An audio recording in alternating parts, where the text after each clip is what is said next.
So a healthy light diet, we kind of already hit on this, but the light diet is the term that I use to describe all of the light, natural or unnatural, that we receive over a 24-hour period. So a healthy light diet, you need to be getting as much daytime light exposure. Again, if you think about our ancestors, they were outside all day long, every day, and they were overall healthy as a result of that. Sunlight is crucially important for our health. As I said, it regulates our circadian rhythm, and it also allows our bodies to produce vitamin D, and vitamin D is crucial for our sleep and for our immune system function. A healthy light diet means that you are managing your nighttime light exposure. So ideally, you would only have red light at night. So the light that is most common, or is the only light that exists at nighttime after the sun goes down, is light in the yellow, red, and orange spectrums of light. But again, like I said, with all of our modern technology, we are getting exposure to blue and green frequencies of light at times of day that we should not be. So blue light, I want to make this clear, there's nothing inherently wrong or bad about blue light. Blue light is absolutely essential for our health and wellness. It is what gives us energy and what helps us produce serotonin. We just have a problem because the screens that we're using have this imbalanced amount of blue light, and that blue light exposure, getting too much of it is not good for our vision. It's not good for our health. So making sure that you're exposed to blue light at times that it's appropriate, and not exposed when you're not supposed to. So the glasses that I'm wearing, I'm not wearing them for vision correction. I'm wearing them because they help mitigate the blue light, because I'm on a screen right now for 2 hours talking to you guys.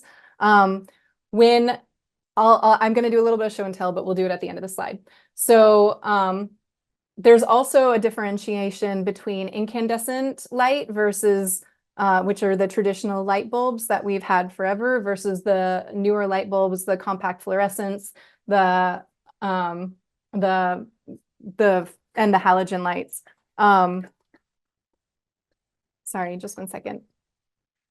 So the incandescent lights generally have a warmer cast and are more in the yellow and orange spectrums, whereas the compact fluorescent and the halogens are really high in the blue and the green spectrums of light. And also, incandescent light is like a steady stream of light, whereas the compact fluorescents, they have a flicker rate. So in addition to the fact that they have a really high frequency of the blue and the green frequencies of light, they also flicker and stimulate the brain that way. And it's something that we can't see, but it's definitely something that affects our nervous system.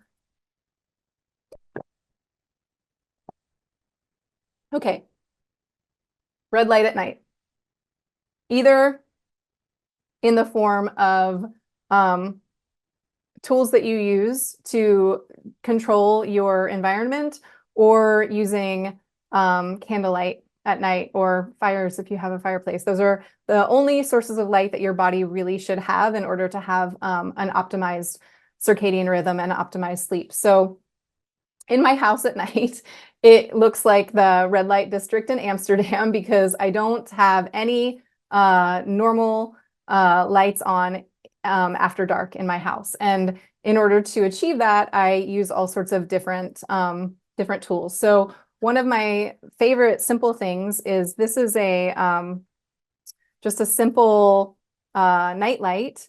And these are bulbs that you can get off of Amazon. They're super cheap. They're like Halloween party bulbs, and they cast a amber glow. And so I have these all around my house. You can get LED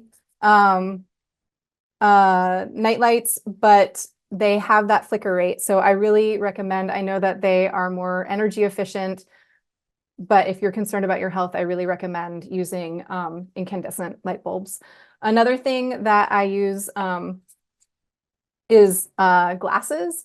And my favorite glasses are these by a company called Viva Rays. So these are made by a company called Blue Blocks, but these are the ones that I actually usually use during the day. I just think that they look a little funky when I'm doing presentations. But Viva Rays is a company that's done a whole lot of research with spectrometers in order to determine the specific frequencies of light that are beneficial for daytime and nighttime use. So these glasses basically make light as similar to natural sunlight as possible. And then there's these other two lenses that come with these that, that this is what they call their eaves. And so you can wear these in the evening when you still need to do work. Pardon me, now my hair is stuck. When you still need to do work in the evening. And then these are the, pardon me, these are the nighttime lenses, which block out all of the blue and the green spectrums of light. So this blocks out some of it, but not all of it. This blocks out all of the blue and green spectrums of light. And you don't want to put these on until you're ready for bed because they will make you sleepy. Another option is that you can use screen apps that will change the light on your devices. There's an app called Flux, F.lux. It's a free app, and you can set it so that it is actually aligned with the timing of the sunset and the sunrise, and that it will change the tones of your screens so that it's correlated with that. I know that iPhones also have something called night shift that you can change to mitigate it. And I actually figured out there's a hack that you can put where you can just create a double click on your phone and then it'll make your screen completely red. I do that at night. So yeah, you want to mimic the light of your ancestors. Okay, a pro sleep diet. This is another really essential part of sleeping well is what you eat during the day and when you eat. So you want to eat at regular times.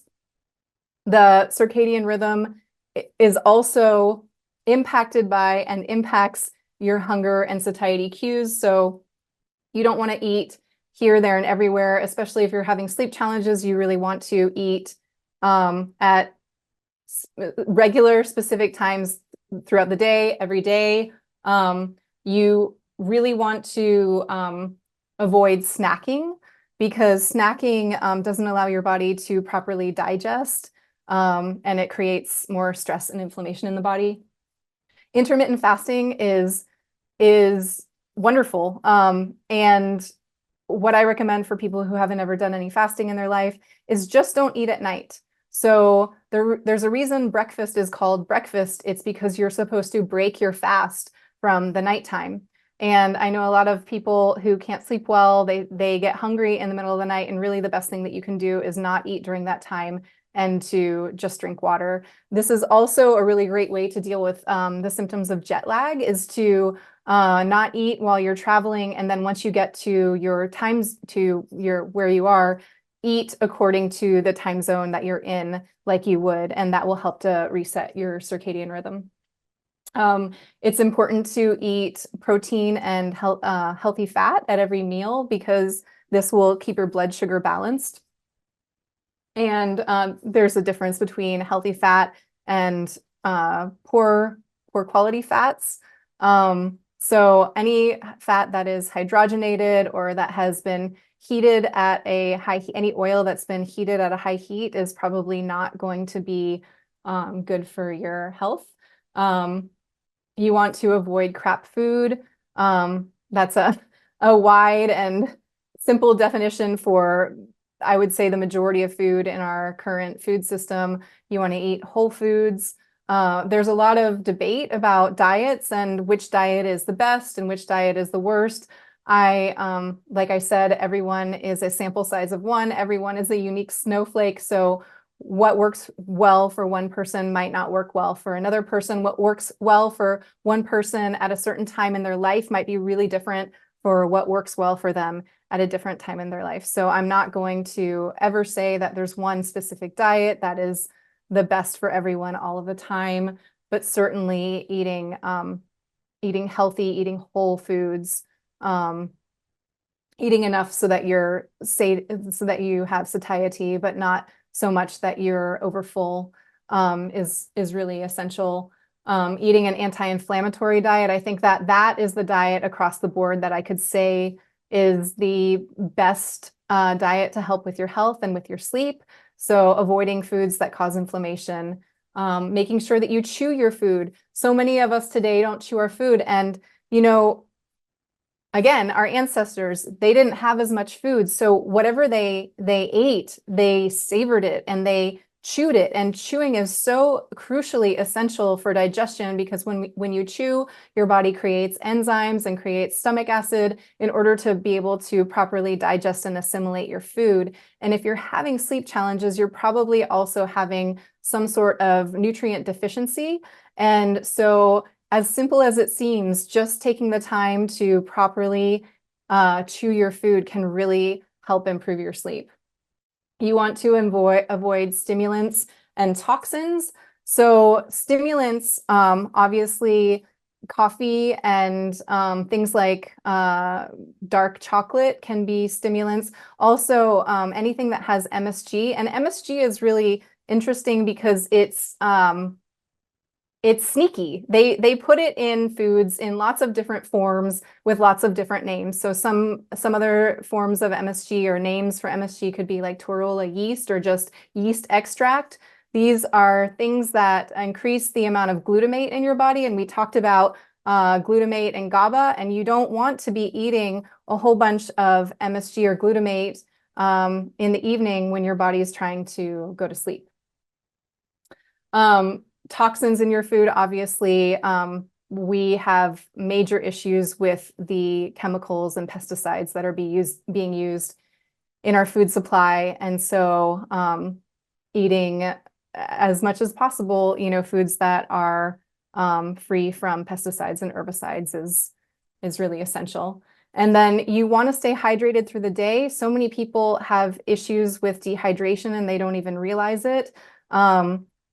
If you are having sleep problems, then I would recommend you might want to try doing electrolytes, because it will help your cells to be hydrated in a way that water alone can't do for you. And you want to make sure that the quality of the water that you're drinking is pure.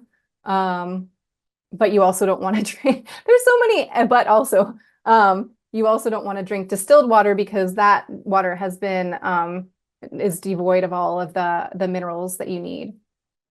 And you don't want to drink water too late in the day. So you really want to start your hydration first thing in the morning. One thing that I recommend is starting first thing in the morning when you wake up, before you have coffee, if you're going to have coffee, have a tall glass of water.